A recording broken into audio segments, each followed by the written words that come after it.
Assalamualaikum warahmatullahi wabarakatuh. Saya Satria Dwi Mardika beserta teman saya. Perkenalkan, nama saya Istighfarul Rizal dengan NIM 249. Pada video ini kami akan mempresentasikan hasil tugas besar mata kuliah statistik dan probabilitas kami dengan judul pengaruh pemanfaatan artificial intelligence terhadap pemahaman akademik dan sikap etis mahasiswa Universitas Muhammadiyah Malang. Kemudian di slide kedua ada latar belakang. Perkembangan teknologi artificial intelligence dalam beberapa tahun terakhir telah membawa perubahan yang signifikan dalam dunia berpendidikan tinggi. Di lingkungan mahasiswa, AI banyak dimanfaatkan untuk membantu memahami materi perkuliahan, menyusun tugas, dan mencari referensi akademik. Meskipun memberikan kemudahan, penggunaan AI menimbulkan kekhawatiran terkait etika akademik seperti ketergantungan yang berlebihan. Hingga saat ini belum terdapat pedoman khusus yang mengenai batasan penggunaan AI di Universitas Muhammadiyah Malang, sehingga diperlukan penelitian berbasis data statistik. Kemudian di slide 3 ada rumusan dan tujuan penelitian. Penelitian ini bertujuan untuk mengidentifikasi karakteristik pemanfaatan artificial intelligence oleh mahasiswa Universitas Muhammadiyah Malang. Dalam kegiatan akademik, selain itu penelitian ini menganalisis hubungan antara pemanfaatan artificial intelligence oleh pemahaman akademik serta sikap etis mahasiswa. Melalui pendekatan statistik, penelitian ini diharapkan memberikan gambaran empiris mengenai pemanfaatan AI yang bersifat edukatif, etis, dan bertanggung jawab di lingkungan akademik.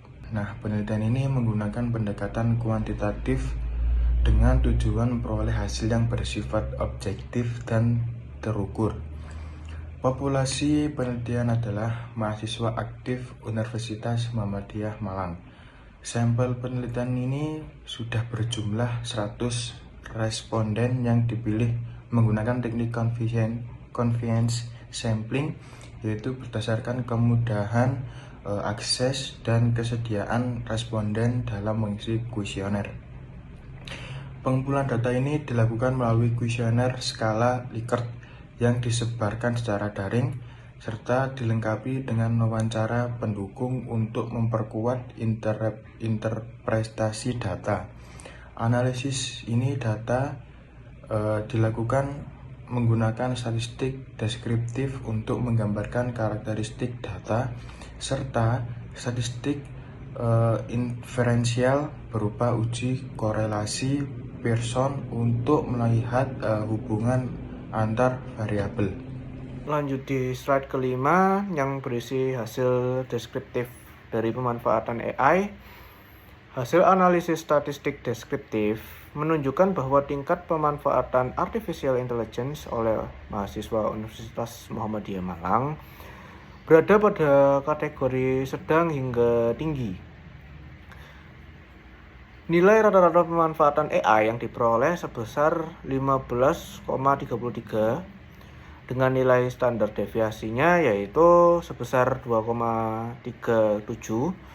Nilai standar deviasi yang relatif kecil dibandingkan dengan nilai rata-rata menunjukkan bahwa tingkat pemanfaatan AI antar responden tidak memiliki perbedaan yang terlalu besar.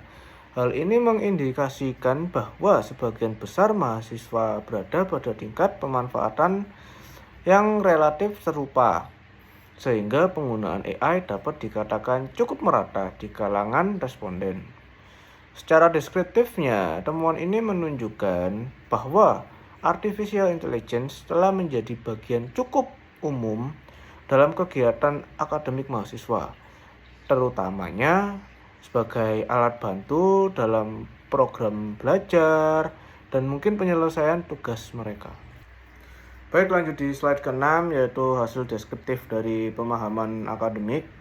Pada variabel pemahaman akademik, hasil analisis statistik deskriptifnya itu menunjukkan nilai rata-rata sebesar 19,6 dengan standar deviasi sebesar 2,98. Nilai rata-rata tersebut menunjukkan bahwa tingkat pemahaman akademik mahasiswa Universitas Muhammadiyah Malang berada pada kategori cukup hingga tinggi.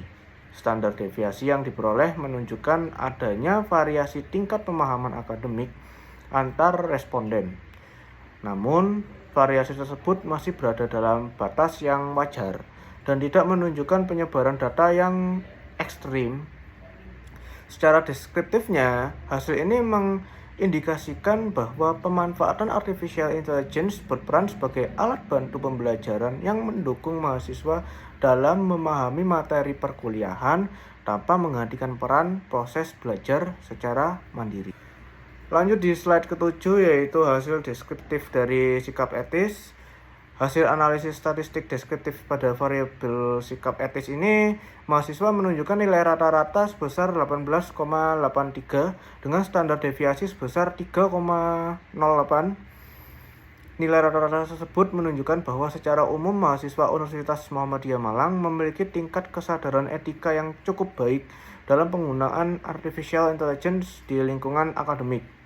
Nilai standar deviasi menunjukkan adanya variasi sikap etis antar responden. Namun demikian, variasi tersebut masih berada dalam batas yang wajar dan tidak menunjukkan adanya kecenderungan sikap yang sangat rendah maupun sangat tinggi secara dominan. Temuan ini menunjukkan bahwa sebagian besar mahasiswa telah memahami pentingnya batasan etis dalam pemanfaatan artificial intelligence. Di slide ke-8, yaitu hasil inferensial ini, analisis statistik inferensial dilakukan menggunakan uji korelasi Pearson untuk mengetahui hubungan antara pemanfaatan artificial intelligence dengan pemahaman akademik dan sikap etis mahasiswa. Hasil uji korelasi Pearson menunjukkan nilai koefisien korelasi sebesar 0,587 dengan nilai signifikan 0 antara pemanfaatan artificial intelligence dan pemahaman akademik mahasiswa.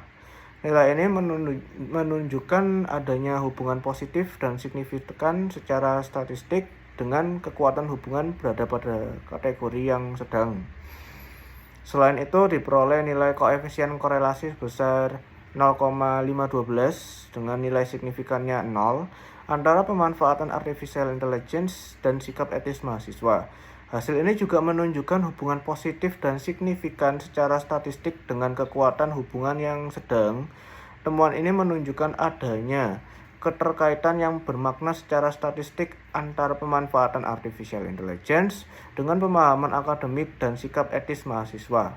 Namun, tidak dimaknai sebagai hubungan sebab akibat. Temuan dari wawancara pendukung digunakan untuk memperkaya interpretasi hasil analisis kuantitatif. Jadi bukan untuk generalisasi ya. Berdasarkan hasil wawancara, mahasiswa memanfaatkan artificial intelligence terutamanya untuk membantu memahami materi yang dianggap sulit atau kompleks, serta untuk memperoleh penjelasan tambahan di luar materi perkuliahan. Mahasiswa menempatkan AI sebagai alat bantu belajar, bukan sebagai sumber jawaban utama dalam penyelesaian tugas akademik.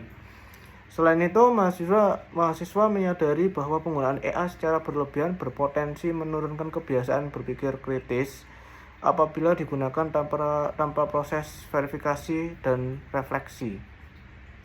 Mahasiswa juga menyampaikan harapan agar pihak kampus dapat memberikan pedoman resmi terkait penggunaan artificial intelligence dalam kegiatan akademik. Nah, kemudian di slide ke-10 ada kesimpulan.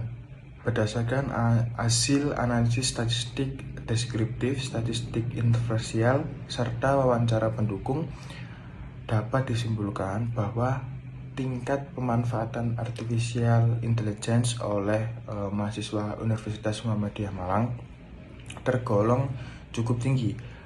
Pemanfaatan artificial intelligence ini memiliki hubungan positif dan signifikan serta statistik dengan pemahaman akademik mahasiswa, serta memiliki hubungan positif dan signifikan secara statistik dengan sikap etis mahasiswa. Namun demikian, Hasil penelitian ini menunjukkan bahwa artificial intelligence ini berperan sebagai alat bantu pembelajaran dan tidak dapat menggantikan peran berpikir kritis serta tanggung jawab akademik mahasiswa.